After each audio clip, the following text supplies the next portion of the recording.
I believe manifestation with all my heart, like, but it includes your mind and your actions in alignment. And that's where I struggled for so many years is, okay, I've done the thing where I just pray constantly and then nothing changes. And then I've done the thing where I strive so hard and I put all my efforts and action into it and then nothing happens. And it's not until the two like meet where like radical change happens, I feel like.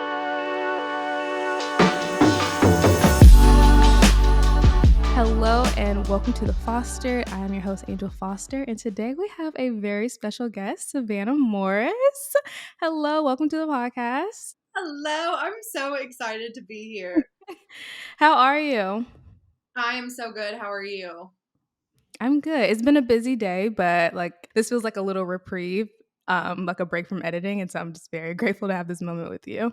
I love that. I know. This is like the end of my day. So what time is it here? It's like 4:30. No, it's 5:30 here. So it's like end of my workday, beginning of like the funness. So I know we're in different times. Yeah. So So, could you just give folks a little bit of backstory on you? Like, what is your story? How did you come to the work that you do? Like, tell us all things, Savannah. yeah. So I'm gonna try not to ramble too much because I know I can try to squeeze the entire 25 years of my life into 2 minutes. My name's Savannah. I'm the owner of My Retreat, which is a jewelry and journaling company. And really, overall, it just really encourages mindful living. And how I got started with that is in 2019.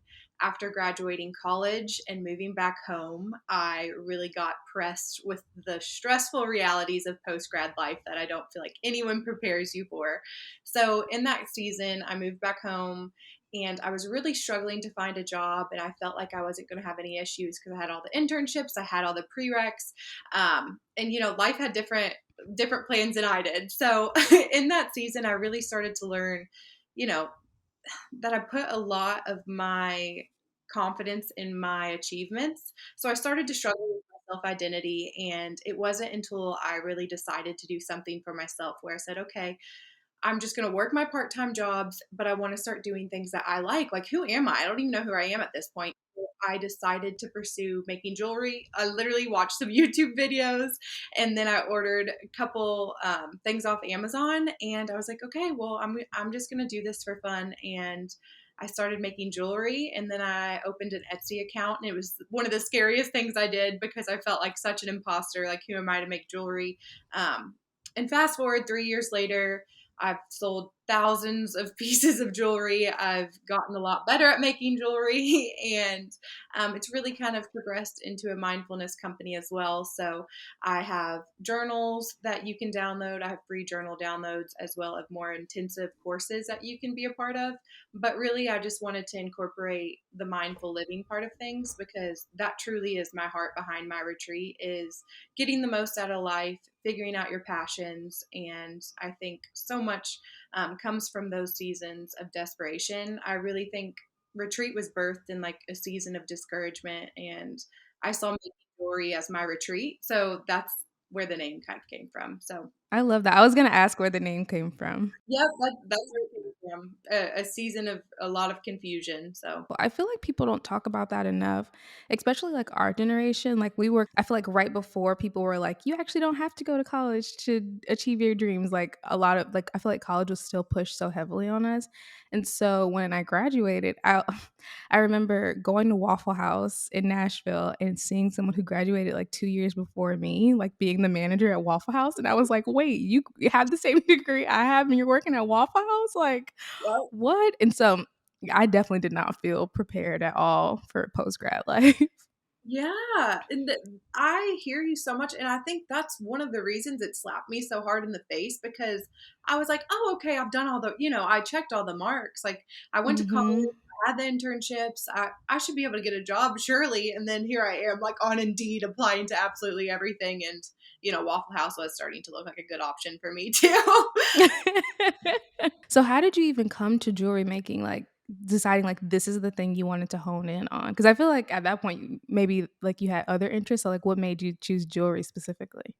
Yeah, that's a really great question. And I wish it was like some deep, meaningful answer, but really I didn't even really wear jewelry that much. It was just one of those things that I felt like I could do. I like Mhm. the idea of jewelry, and I watched a bunch of just different YouTube videos, but I think, like, ingrained in my subconscious mind is I used to make jewelry with my stepmom growing up. So when I was really little, it was kind of something we did together, and it was, just good vibes all around it. So I think deep down I knew, like, oh, it's a calming thing for me, and that's really what it became. So I think it just kind of resurfaced in that season of like, oh, I need something to calm me down. I love that. I love, like, thinking of the things we do now and then finding the little traces, like, in our childhood or whatever. We just never you never know what is preparing you for the thing that you're doing currently, and so I just find that so beautiful.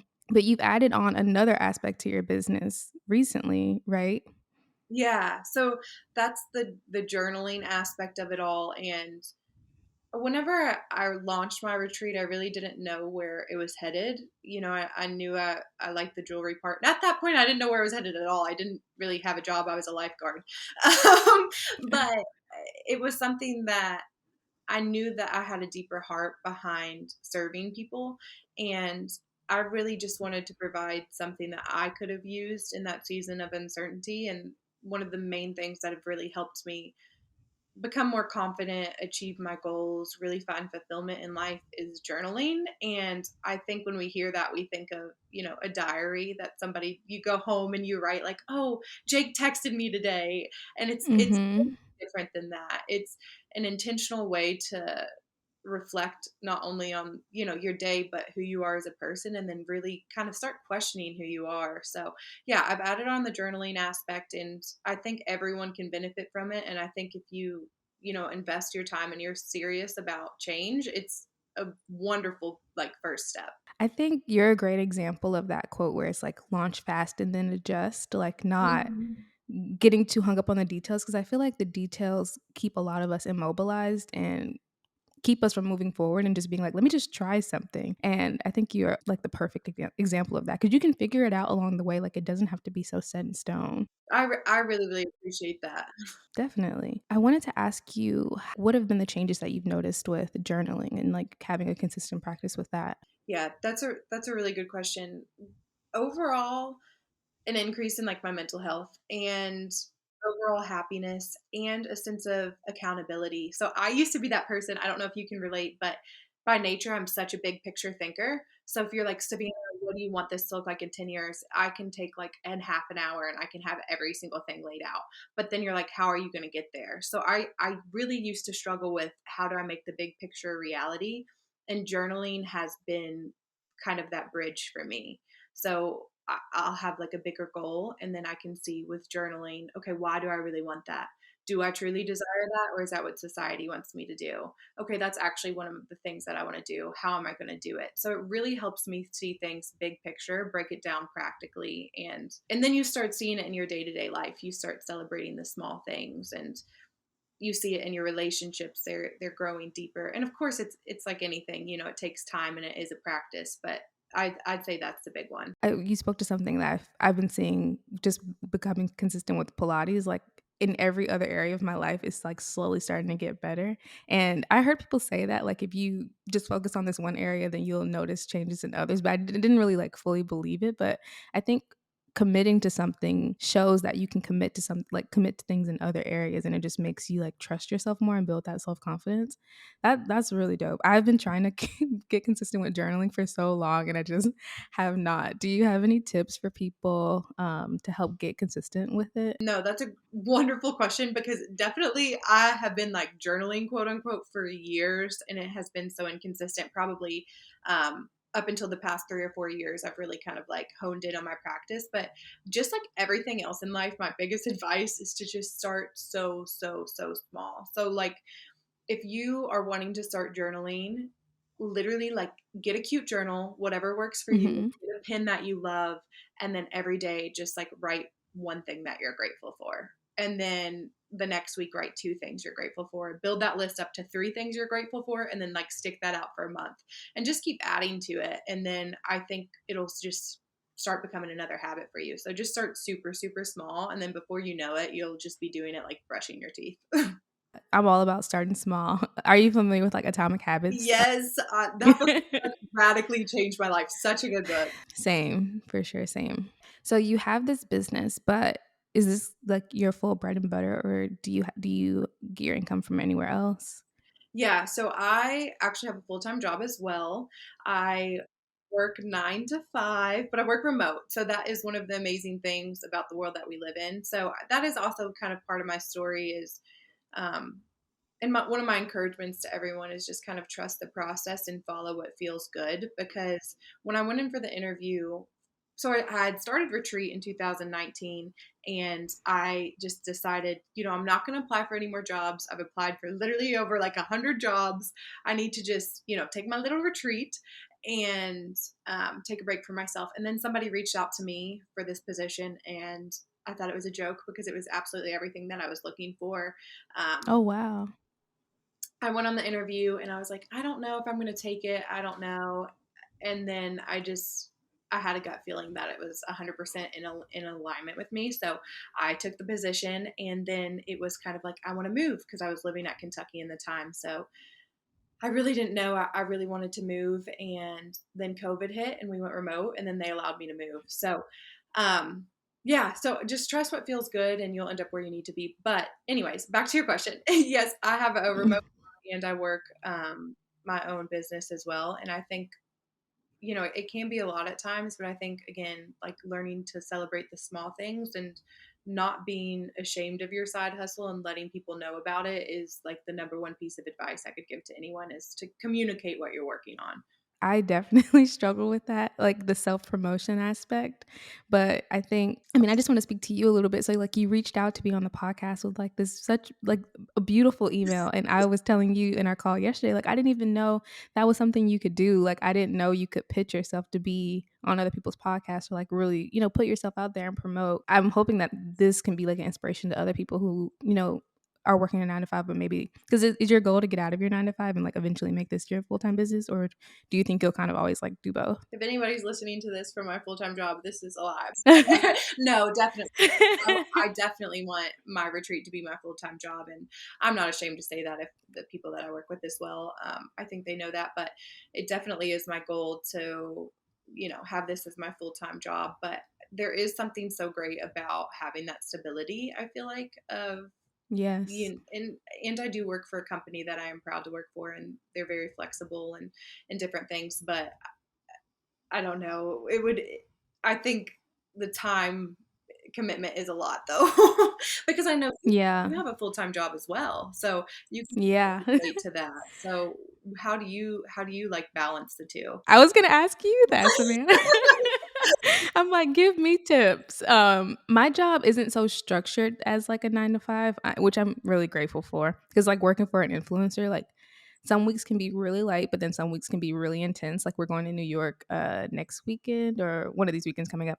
And so that's gonna be really, really heavy. And obviously I don't think I'll have like much time to do anything for myself. But I think in the free moments, like knowing that I have that coming up, I'm gonna be going a little bit extra hard. So making sure I have content prepped or whatever it is like already done. In that way Yes.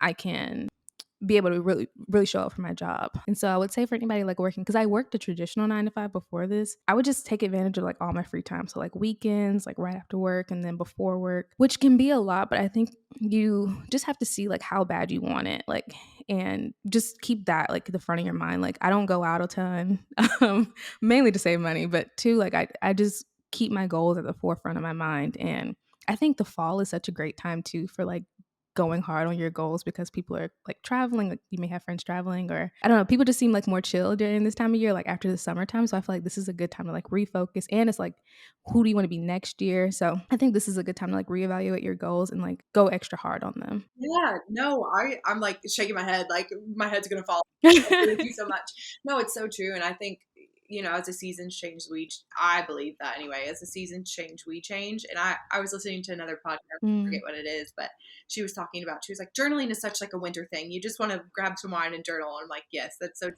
Oh my gosh, You yes. resonate so much with like you're thinking about who you want to be in the next year and what you were saying of not going out and things like that. I was listening to. Do you know who Mel Robbins is? Yeah, I love Mel Robbins. Yes, I heard something from her the other day and it was so good. Um, a lot of times we're told to envision like our future self and who we want to be and what that's going Mhm. to look like and what that's going to feel like. And in a lot of my work, I do different like visualizations, but she took it a step further and said, think of that person that you want to be. What's that look like? What's that feel like? But think about what you're going to have to do to get there. Like envision those steps. So Yeah. like envision staying in on a Saturday and working on your goals. Envision like saying no to a few fun things so that you can get your work done. And I thought that was super powerful because a lot of times we think like, oh, okay, like I'll just work on it when it's convenient and then everything will work out. And I think there is some sort of sacrifice for, anything that's meaningful in life. So I completely agree with everything you're saying. Sometimes it is like you really do have to sacrifice for what you want in the long run. Do you feel like there's like a culture shift right now or something? Because like to even talk about goals or like talk about sacrifice like feels kind of cringe in a way. Like I feel Yeah. like people have like strongly rejected this, and I kind of gave into that. But it made me feel like I had such low self worth because I am such a goal oriented person. Hmm. But I don't know. I was like listening to social media so much, and people just being like, "Don't have goals," and I'm like, I feel like you have to have goals and you have to really sacrifice to get the things you want out of life. And like there's nothing wrong with that. I don't know if that maybe this is just my side of TikTok and have you felt that at Yes, all? everything you say, I'm like, yes, yes, yes, yes. I completely feel that. And I've been like, have had a weird relationship with goals throughout my life because like I mentioned earlier, it's like I'm kind of that creative thinker. So then to get it down to concrete goals, it feels kind of wrong. But I agree. Like Mhm. my side of TikTok too is a lot of like manifestation and different things like that. And something that I've learned in the past few months about what I believe to be true about manifestation and just making your dream life your real life is you got to define what that looks like and define goals, but also be gracious with yourself along the way. And they're fluid. Yeah. My understanding of goals at a younger age was okay, say it's lose 50 pounds. I don't really love that, but it's a good analogy. Like lose 50 pounds, and I'm going to sacrifice and do anything to like make that happen. But what happens when you start feeling Mhm. healthy and strong and you're liking how you look and you've only lost 30 pounds? Your goals should change in alignment with like you're Yeah. changing. So I think like you're saying, it's like figure out your goal, but you're also allowed to like change your goals along the way. Yeah. I think it is weird because we're kind of living in this culture of, don't have goals. Everything you want will just come to you. And I think, that it's in alignment with your mindset shift and your actions. Definitely. One of my favorite things I've heard recently is Kerry Washington. She was on some panel and she was saying, like, you pray to catch the bus and then you run like hell to make sure you catch the bus. Like, you don't pray to catch the bus and then stroll. She's Yes. like, you run like hell because that way, if you miss it, then you know it wasn't your bus. So, like, if that way, if you miss it, you know it wasn't your goal. But, like, you actually are like, I mean, it isn't in the Bible too. Like, faith without actions or faith without works is dead. Like, I feel like we people are just really into the faith part, the manifestation part, but Hmm. like we have to work, we have to put effort behind our goals. And if you are working a job you don't necessarily want to be working forever and you have this dream of something bigger or just something different, like you have to make sure that your actions align with that future lifestyle you have set for yourself, Yeah. which is hard, I think, but I think it's not meant to be easy. Yeah. No, because if it was, then you wouldn't appreciate it when you have it. I think Yeah, that's so exactly. true. I think just there's something I like to call it inspired action. So whenever you have a goal in mind or you have, manifestation, I definitely believe is real because I believe manifestation with all my heart, like, but it includes your mind and your actions in alignment. And that's where I struggled for so many years is, okay, I've done the thing where I just pray constantly and then nothing changes. And then I've done the thing where I strive so hard and I put all my efforts and action into it and then nothing happens. And it's not until the two like meet where like radical change happens, I feel like. So yeah, I love that quote too. I heard it as well. And I was like, that is like simply put so amazing and just a great way to live because we can't just sit and pray and hope for the best. I think it's prayer in aligned action. And I feel like too, if you like are visualizing this person that you want to show up as, like your actions would have to like they wouldn't look the same. It will have to be different. Hmm. Otherwise, like you wouldn't be becoming the person you're trying to become. Exactly. Yeah, your life should look different if you're trying to be different. Yeah. Definitely. Okay. So what tactical tips would you have for someone who is trying like who has a 9 to 5 and is wanting to start a side hustle? That's a wonderful question. I definitely think, again, like I mentioned earlier, just start small. I think it can be so intimidating to think, all the legal things. What am I going to have to do? How am I going to sacrifice? Or it's very, very easy to get overwhelmed. So, a really good first step is to write down what you want. So, think big picture. What do you want it to look like? What do you want it to look like in a year? What do you want it to look like in 6 months? What do you want it to look like in 1 month? Okay, now how am I going to get there? And then I think having a real hard conversation with yourself where you're like, I'm not going to allow myself to get discouraged. I'm going to celebrate every single small thing. And what I mean by small things is, you think of a name for the company. That's something huge to celebrate. But also, like, you're just thinking about it. That's still something to celebrate.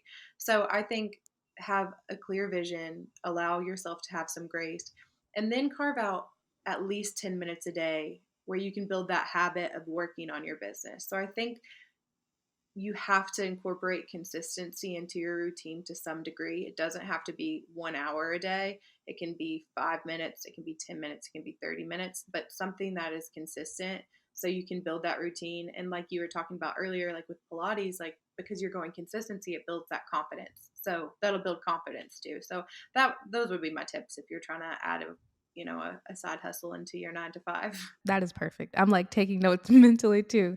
I feel like I'm just getting back into goal setting, so I haven't thought to do things like what do I want something to look like in a month versus 6 months. Like I haven't done that, so that's a perfect example. Um, you mentioned like celebrating the wins. What are some ways like because I'm always like, oh, I don't want all my wins to be like I take myself out to eat or like something like that. So like what are some ways that you celebrate your wins? Yeah, no. And no, that's a wonderful question. So for me, it's just acknowledging them. So if it's a big milestone, so like I launched a website. I moved off Etsy onto a website, and that was one of the days like I went out to dinner with friends and went to the beach and did something kind of, an actual celebration. But whenever you're celebrating something small, so say it's been 5 days in a row where you have worked 10 minutes on your business. I think just acknowledging it. And if you're a person that's very visual, something else you can do is like make a little tally sheet or a calendar where you can like check off, I did whatever it is you're working on. So something just where you can acknowledge it and be like, oh, I'm proud of myself for doing that. And same whenever you're getting into a workout routine, that was something that I did whenever I first started like working out consistently, is I printed out like a calendar for the month, and it didn't have anything on it, and I would Mm. just highlight the days that I went. And I'm such a visual person, and I was like, 3 days a week, that's what I'm going to do. And I just loved highlighting the things. And even though it sounds cliche, that was like my way of celebrating. So something just super small, figure out what works for you, but like allow yourself to acknowledge your progress, even if it feels insignificant. Oh my gosh, I love that so much because I feel like for other people, like I'm all like on my team that I work with, like I'm always like acknowledging them, and like that feels like really good for me to do for them, and it feels good for them too. But I never think to acknowledge the things that I'm doing for myself. I'm just kind of always on to the next thing. So this is a really good reminder for me too. Yeah, I mean, it's hard whenever it's you because you're with you all the time. So it's easy to overlook it. But that's also something else you can do if you want to start really small with journaling is maybe instead of gratitude, or you can add on to that, every single morning or night or whenever you do your journaling practice, it can be one thing you're grateful for and one thing you're proud of. And the one thing you're proud of can be as simple as like I drank 2 glasses of water instead of one. So I think it's just learning to like enjoy the process and not necessarily just like the huge things. It has been like life changing for me over the past few years. That is so beautiful. I want to ask now, when do you journal? Are you a morning journaler or night journaler? I'm a morning journaler. I wake up in my mind's like, like we need to write it all down. And then Yeah. around 4 o'clock in the afternoon, I'm like, all right, I'm done. So I'm a morning journaler. What do you feel like your goals would be if you get back into journaling? So I have the 5-minute journal. So Yes. I think it will probably be to be consistent with the 5-minute journal. And I've also recently gotten into scripting, but I haven't been consistent with it. But I really liked it. I feel like I could see my mindset and like me being like more positive in my mindset. Mhm. And I don't know, like I had one of like my body is really toned, and I feel like my arms are starting to look more toned, like when I looked at them in the mirror. So I was like, I need to get back to that. Like I don't want to lose my toned arm. Yeah, I Because love I that. feel like so many I feel like it's all mental. Like everything is just like like such a mental game. Right. Like I could feel like crap one day and literally the next day, just because I'm in a positive mood, like I just feel so much lighter and better. Yes, it literally your whole life is a mindset. It's just all a reflection of what goes on in our minds. It's crazy, but yeah, it's a consistency that's hard. It's like the little things that it's like, oh, okay, I'll just do it for 5 minutes, and it's like it's not the actual doing it part that's hard. It's the consistently doing it that's really hard. So I'm the Literally. same way. I've tried starting new habits like over and over and over again, but then they'll finally click whenever you keep going back to it. I've been thinking I need to habit stack it, like Mhm. put it with something. Are you familiar with Yeah. stacking? So I'm like, maybe when I pull my workout clothes to like go to Pilates, then I'll like journal then or something I'm like I need to tie it in with something else. So it feel like on a habit I already have established. Yeah. Or do you do habit stacking at all? Yeah, no, I do. As you were saying that, and that's kind of how so I fill up I have like this water bottle, like this huge jug that I fill up every morning because if not, I literally won't drink water. So I brush my teeth. I know as I'm chugging my dirty chai right now, I'm like I need to be drinking water. No, it's okay, balance. It's past like 8 a.m., so the water's out the door. But I wake up, brush my teeth, wash my face, fill up my water bottle, and then I journal. So it's just like I have to instantly do it after I fill up the water bottle, and I swear if I don't, then it like doesn't happen. Do you know the size of your water bottle, the Oh, ounces? it's a I'm whole just gallon. curious. It's a Oh, nice. bottle. You do that every day? Yes, well, also, I'm, like, sitting at a desk pretty much all day, so I'll pour it into cups. I'm not, like, drinking out of the gallon, but yeah. Oh, okay. That's really cool. How long have you been doing that for? That I have been doing actually for almost, like, 2.5 years. It's actually, like, what started my fitness journey. This is gonna be, like I'll do it quickly. But how I say start small, it really came from all that, like, because I was just so inconsistent with my diet and my routine. So one day I was like, I'm just going to commit to drinking a gallon of water a day. And then that went into workout classes. And then it's just kind of evolved into like a whole different lifestyle. So one little commitment to a gallon water bottle can change your life, guys. I mean, you're saying starting small, and then you like saying you're drinking a whole gallon of water. But I hear you on that. I feel like I just got working out under my belt, so now I'm gonna like focus on the diet because like I feel like trying to do two things at once is low key too much. Like it can be overwhelming because they're like the biggest habits, Mm, kind of like your diet. You do that like 3 times, maybe four, however many times a 3 times a day. day if you're me. And like, yeah. Yeah. Definitely challenging. Something that I heard the other day was it was on another podcast and it was just so refreshing. He was like, "Life is long," and it literally I just made me like breathe a air of relief because I think we're like convinced like we have to get it all done now. We're in our 20s, like figure it out, hurry. Like you need to be so successful within the next 4 years, and it's like no. Hopefully, we live such a long life and we have time to establish all these habits, do all these things that we love, and just allow yourself time to become that person, you know? That's such a beautiful reminder. Yeah, I feel like it's Forbes 30 under 30 or something like that that has like kind of warped our brains into thinking we just need to like then it's like okay, you make it to 30 and then it's like what? Like what do you do then? Mhm. Like I love that life is so long and we have time to get it all done. Yeah. And then he went on to say that most, don't quote me on this, but this is what the podcast said that the most successful startups average age is a 45-year-old. And that was also so refreshing where I was like, I'm Oh wow. 25 right now. I have the remainder of my life. Hopefully, tomorrow's not guaranteed, but I think just remembering like you don't have to do it all in one day. That makes a lot of sense to me. I mean, you started a business already. Like think about how many other businesses you're probably going to start in that time frame Mhm. and like how much experience and like you're going to know so much by the time that you're 45 that it wouldn't have any other choice but to be successful. Like that's how I feel about it Right? because of all the experience you would have up until that point. Yep. I know. I thought that was really cool. Well, you talked a little bit about working out. I was so curious to know like what is your wellness? Like what does wellness look like for you currently? Yeah. So I love that question.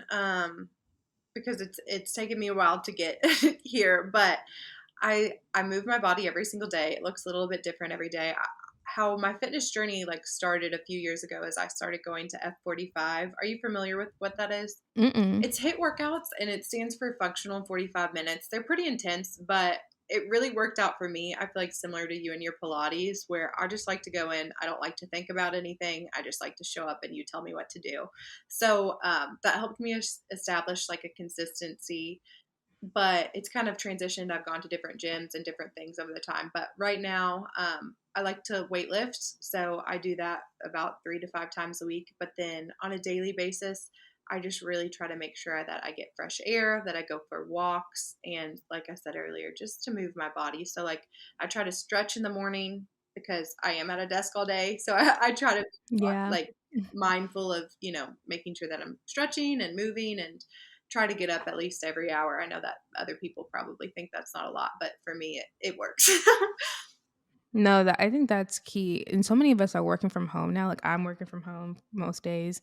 And I saw someone say like sitting is the new cigarettes. Mm, Sitting is the new cigarettes. And that just made me so I got a standing desk, even though like I'm sitting right now. But yeah, I'm just trying to incorporate more movement throughout the day because that I'm just like, well, the fact that so many of us are working from home now, I'm just so interested to see like the health impacts of this, mhm. like 10, 20 years down the road. So I'm so happy to hear you say that you like incorporate movement in. Do you have an Apple Watch? I'm just curious because you said every hour. Yeah, I do. I haven't worn it in like 6 months, but it is so helpful to help you stay, like a reminder to stand up. Do you have one? I do, but I'm kind of trying to break up with it. One, because I have this terrible tan. If you're watching, you can see see my tan, and then I feel like they ruin outfits. Like they don't look good with outfits. Yeah, I can't lie. I'm not huge with like a cute outfit with an Apple Watch. I mean, a workout set and Apple Watch, love it. But if you're going to a Yeah, wedding and you have your Apple Watch on, no hate. You got to make sure you get your steps in there, but it's not my style. it's so cringe. So I've taken. I feel like it hurts my wrist or something. I don't know.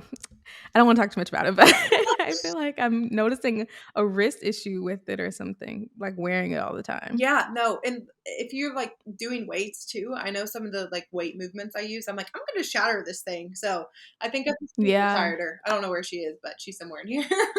Do you follow along with like a app or like how do you come up with your workouts? Yeah, no, I actually work out with one of my friends, so she is, like, technically a personal trainer, so I just have her kind of tell me what to do, which is really, really nice, but That is really nice. yes, before that, I literally just kept going to different gyms. So, well, not it's not like I've gone to a bunch of different ones. I went to F45, and then there's also a local gym called High Low, which I really, really love because they have HIIT workouts, but they also have yoga. So I kind of got into that, Oh, dope. really helped me kind of on my mindfulness journey too, because it's just so crazy the contrast of where I started versus where I'm now. Like when I graduated in 2019 and was struggling to find a job, like the last thing I wanted to do was be still and sit in my thoughts. And now that's like what I'm encouraging everyone to do.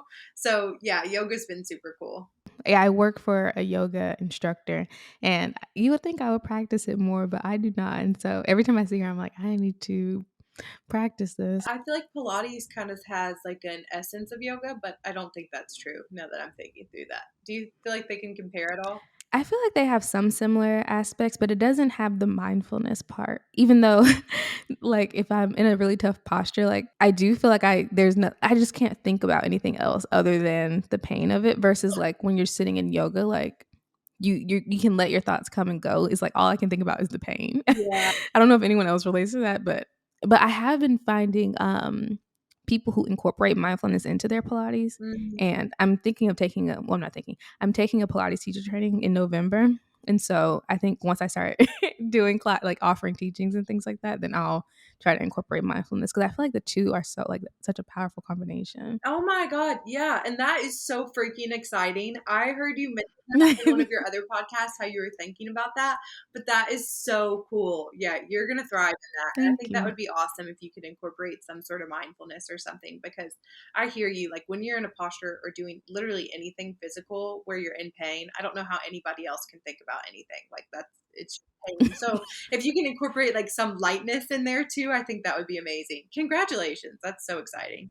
Oh, thank you. Yeah, I found one and I was like, okay, I'm just gonna go for it. like how you are. You're just like, let's just go for it. Let's see what All happens. gas, no brakes. Literally. Okay, well, I think I've come to the end of my questions, but I did have one more actually. So a new segment I'm like trying to launch on the podcast is like asking either myself or guests, like, what are we fostering in our lives currently? Mm. Just like a play on the name of the show. So I'd like to ask you, what are you Oh, I fostering love currently? that. Oh, I love that. It's like I want you to go first because I don't know. Oh, okay, I'll go first. What am I fostering? I'm fostering journaling consistently. That's what I'm gonna Yes. foster. But journaling and scripting. Are they kind of one and the same? Would you I feel say? like you can incorporate both of them. I think, yeah, I think you can put both of them in. When I talk about journaling, it can be like two different things. It can be like intentional journaling where you're doing a lot of reflection, or kind of like, I think if you just do your journaling practice, they could definitely be the same thing. But let's call them two different things because it sounds more impressive. Okay, cool. So yeah, journaling and scripting are the two. Maybe I should go with your advice. I should probably just start small. So maybe just journaling, and then we'll add scripting in later. Yeah, no, I love that. And then you can habit stack them. Yes. Okay. What am I fostering? I think I'm fostering more grace for myself. I know that's Mm, not as I can't really, measure that so much, but a lot of times I'm like, oh, I need to be doing this, and this. And I think like taking my own advice of celebrating my small wins and just being gracious on my journey of like pursuing whatever I want out of life. And yeah, so I think that's the thing that I'm striving for. that is so beautiful. And you're killing it. Like I if y'all don't already, go follow Savannah on TikTok. Her TikToks are so great. I'm like obsessed with everything that you post. Oh, I love it. I'm obsessed with everything that you're doing too, and I'm so happy that TikTok brought us together. Yes, TikTok brought us together. I'm obsessed. I love Okay, well, where can people find you? Where can they support? Yeah, so my website is myretreatco.com, and that's where you can find everything. I have 4 free journals for you all. They're guided journals, and they're perfect if you're looking to get into journaling or you've been journaling for years. And then you can find me on Instagram at Retreat Co Jewelry, and I post like everything on there. So I would love to connect. I love meeting new people and talking. So feel free to shoot me an email or a DM, and we should connect. Yes, please connect with Savannah. Let her be a resource to you. I'm definitely about to go download these journals because especially I feel like it's hard to find any free offerings when it comes to journaling. So the fact that you have a free offering is just really beautiful and speaks so much to your intention to really wanting to help people. Oh, thank you. Yeah, they've all really helped me, and I tried to make them pretty so it was a little less painful to get it started. Yeah. That is the key a step. You said you're a visual girl, so Yep, I'm visual too. I love it. Well, it has been so great talking to you today, and I really appreciate your time and can't wait to stay connected. Thank you so much, Savannah. You have a good rest of your day. You too. Bye. Thank you so much for listening to this episode. I am so grateful to each and every one of you who takes the time to listen and support this podcast. Other ways you can support are by rating this podcast 5 stars, sharing it with a friend, and liking and subscribing if you're watching on YouTube. I hope you have a great rest of your day, and I'll see you in the next one.